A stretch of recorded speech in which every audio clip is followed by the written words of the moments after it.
Aquaman. The lad down under. He's not really our favorite superhero, but isn't he a little overhated? A little bit? I would say so. I mean, but then again, Aquaman made $1 billion, dude. So that's I mean, the facts thing. are the facts. I guess he's back now, and he's bigger than ever. Listen, you slap Jason Momoa on anything, I'm probably gonna watch it. That's fair. Yeah. So today we're gonna take a look at why an Aquaman game is so hard to make. Yeah. So there have been very, very few Aquaman games. The biggest that I think people remember is the GameCube era game, the Battle for Atlantis. Game of the Year, Battle for Atlantis. Game of the Year. It honestly even made it onto the JonTron list. It made it onto his hit list, and he went ahead and took that thing down, so I don't think we even have to. But needless to say, just the TLDR, it's a terrible game, really mediocre to bad in every aspect, very little effort given. So, what if we did throw that effort behind an Aquaman game? How would it turn out? What would be the difficulties, and what would be the things going for it? That's what we're going to look at. These are the questions we need answered. Absolutely. So I think the first thing that's hard for game developers to really get going for an Aquaman game is the environment. Yeah. So you have an underwater environment, which you and I were talking in the car earlier. What's one type of level, at least in classic games, that everyone seemed to always hate? It's underwater every time. Underwater levels, yep. Nobody liked them. Nobody liked them. They really they struggle because the hardest part, I feel like, is figuring out the physics and the way that you move and go through the world underwater, because there's a lot of factors to that. Not only do you have to figure out how to move smoothly so that's not annoying and incredibly slow, you also have to figure out the scope. How big is your ocean? How big is Atlantis? How big is that world going to be for you? And how everything's going to look. And that's one thing that we're going to talk about later, is this could look amazing. Yeah. It's a very challenging thing to figure out. Yeah, especially, and the other thing too with this is that you also need NPCs for any world to really feel lived in. I think a recent example of this backfiring especially would be something like Fallout 76. Now obviously this is not underwater, but you can see how quickly a world that once felt alive and brimming with people and potential all of a sudden feels really dead because you yanked out that other human element to it. And so because of that, you can't have a game like Battle for Atlantis where it's really just Aquaman and some enemies and that's it. You need to sort of completely flesh out this world. Atlantis would need to feel like a lived-in city. You would need to at least be able to go inside parts of Atlantis at the very bare minimum.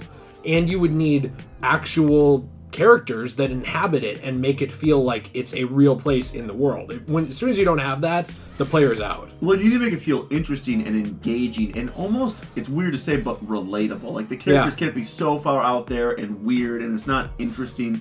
Because, like you said, if you don't have those NPCs and he's just swimming around the ocean, it's a big ocean, and it could look amazing, but you need some life in there to really make that an interesting world for the user. So it'd be a challenging task to take on, I guess, is to do that. I agree completely. And also what you said too with movement physics, I think as we start to talk about the physics, that becomes a little more obvious why that's harder. There has been a fair argument against this being difficult because the idea is that it's not like you are working on land and having to create sea physics like you would in a movie, right, with CGI and everything. You are just building these from the ground up.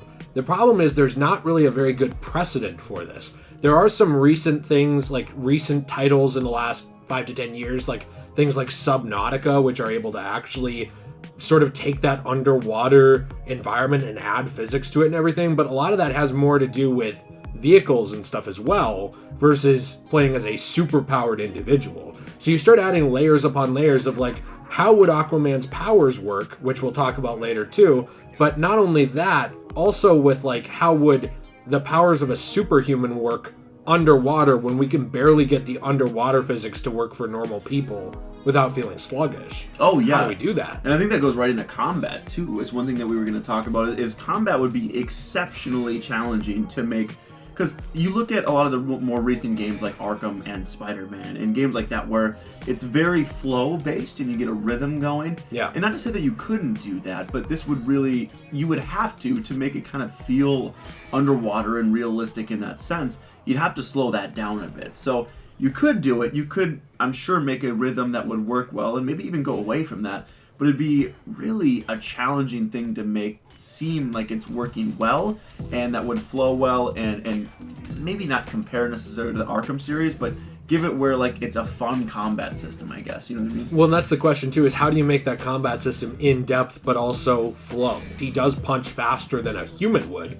Like just a normal human would punch underwater. Right. He's much faster, but then who is he going up against? Is he going up against other Atlanteans? Is he going up against robots? You would need to put him on this level playing field where people can fight back. Because let's just say, for hypothetical sake, you put him up against a bunch of scuba diving pirates. I'm just making something up that are just human beings. It wouldn't work at all because they're just normal human beings, and they would punch at like 1 mile per hour, and Aquaman would just clock them in like 30 miles per hour. They'd just be instant.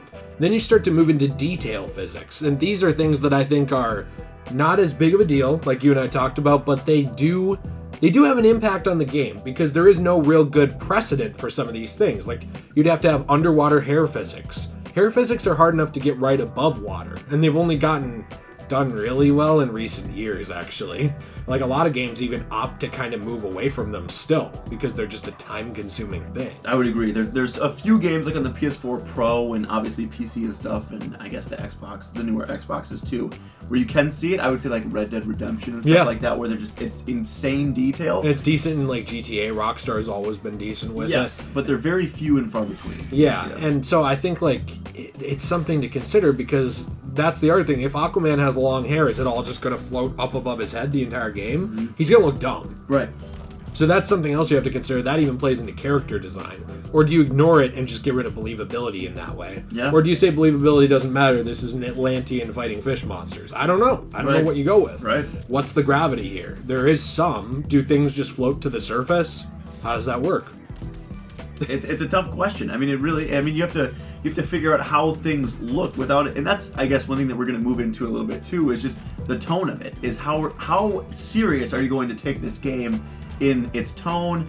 How much do you want it to just be kind of like fun, and you just kind of enjoy it and go through it, where it's not Arkham Dark. It's maybe more on that Spider-Man level where it takes itself seriously, but it's more of like a fun, way through it, and kind of just goes in with the character, I guess. Yeah. Goes with the tone of the character. Well, that's the thing, too. The tone of the characters, where do we even put that? Like, not even just the story, but him himself, because in recent years with something like DC Rebirth Aquaman, there was more of a lightheartedness to it of, like, Aquaman's a joke, ha ha ha, and then, like, kind of, like, subverting that idea of, like, people don't take Aquaman seriously. How do we make them take him seriously while also making that relatable? Like, what if you were the one superhero everyone made fun of? Yeah. Like, that kind of idea, too.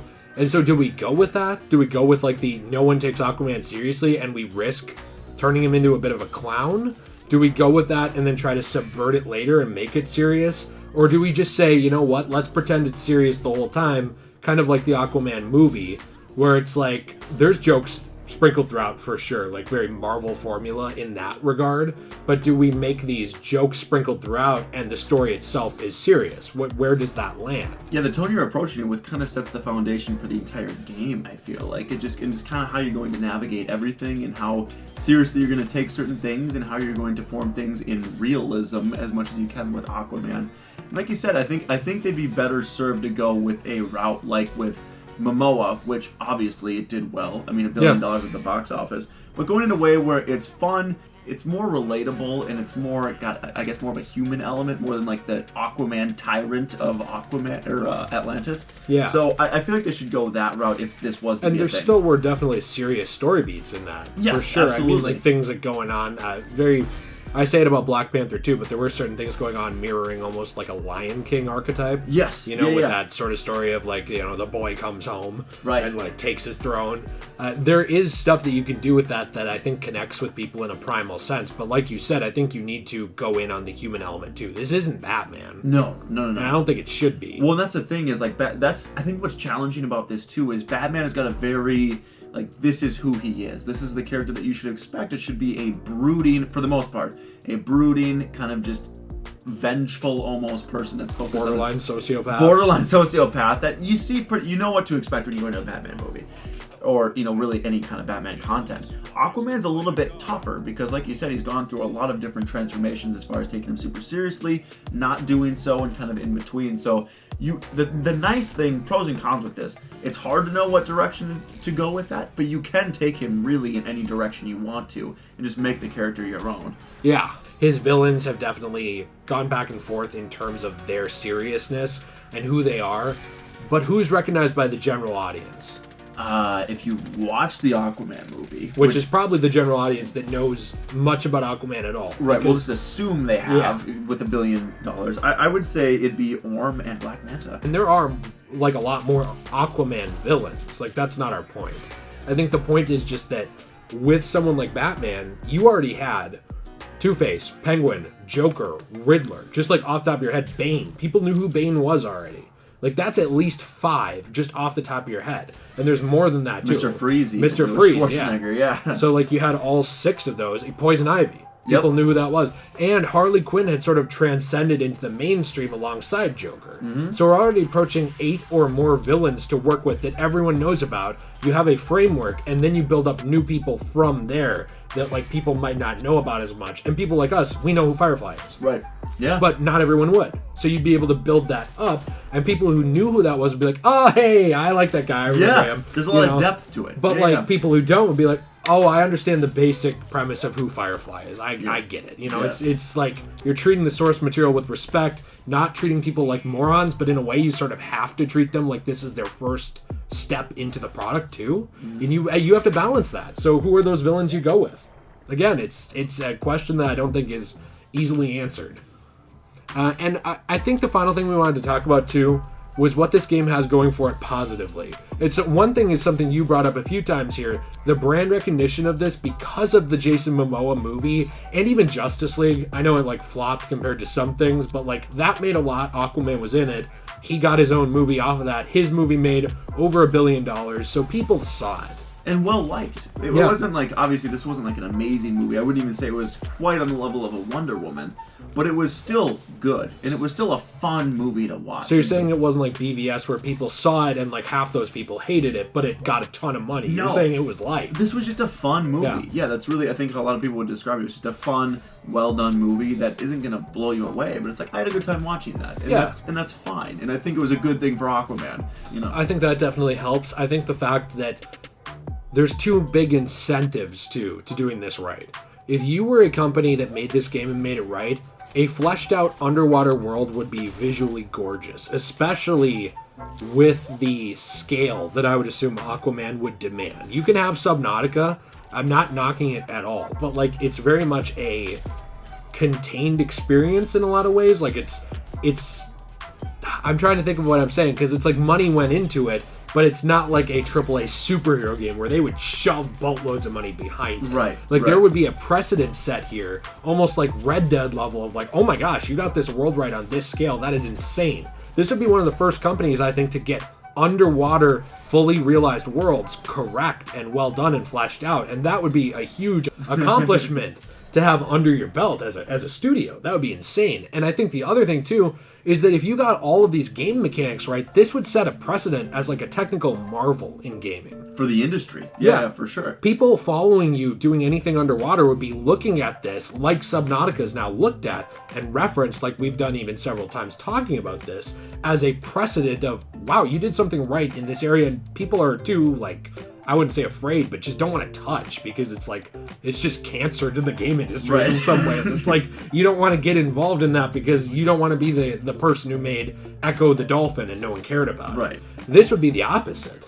Like, people would be amazed, I think, at this game. It'd be incredible to get something like that correctly. And I was just thinking, like, visually, say you're in the game, this is a hypothetical game that obviously is not in the works or anything. I can almost visualize the first time you kind of, like, come around the corner and you see Atlantis. And if it was something that was just visually blowing you away, I think that'd be an incredible thing to be a part of as a user, as playing the game. And so that's something that would definitely be interesting in a world that would be really fun to make. And just, it's basically a uncharted territory, it feels like, for the gaming industry to do something that wide scale underwater. So it'd be a really cool opportunity to do something like that. And if you got the mechanics right and you got it right, where you were swimming around, and it was fun, and it felt normal, and it felt good to just go around the world. I would not be surprised if someday we saw an Aquaman game. I wouldn't another either. one. I wouldn't either. I think that if you look at the gaming market, it's actually surprising to me how few superhero games there are right now. Like, there used to be a ton. They just threw them at the wall. And now there's very few of them, but they're very focused. You know, like, they're great when they come out generally, but they're few and far between. Like, the Arkham games are a big one. The Infamous games, the prototype games sort of fall in there. Saints Row 4 really fell in there. You have other things like Spider-Man. But you don't see a lot of these other characters because there is that risk. And I do think that we always say, but we don't think the game will happen because it's not a for sure moneymaker. This is the first one we've talked about that I think, maybe other than Superman and Batman, you know, Batman's already seen a bunch of moneymakers. This is one of the first ones we've talked about that hasn't gotten a game in a long time that probably would be a moneymaker with that box office. Yeah. It's just hard to imagine that out of the $1 billion of money or more, you know, obviously more, that a large portion of those people don't play video games too. Yeah. I also do think as a final statement, including that, this would be a way to have that shared DC Games universe that we've heard, you know, rumors of and even talked about the potential of for years. Like, this would be an entry in that I think would bring a lot of clout to that universe with just being able to make this. And hey, let us know in the comments down below what you think about an Aquaman game. Would you want to see another one? Was Battle for Atlantis enough for you where you're just like, oh yikes, I'll pass on that forever? Or what do you think? Let us know what you're thinking. Please like the video if you enjoyed, subscribe for more content, hit that bell for notifications to see when we upload, and join the community on Discord of gamers that live in a society like you, where they get to talk about all kinds of things in their clown makeup, you know, and just tell Murray jokes all day long. We'll see you in the next one. Have a fantastic day. Follow me on Twitter, please.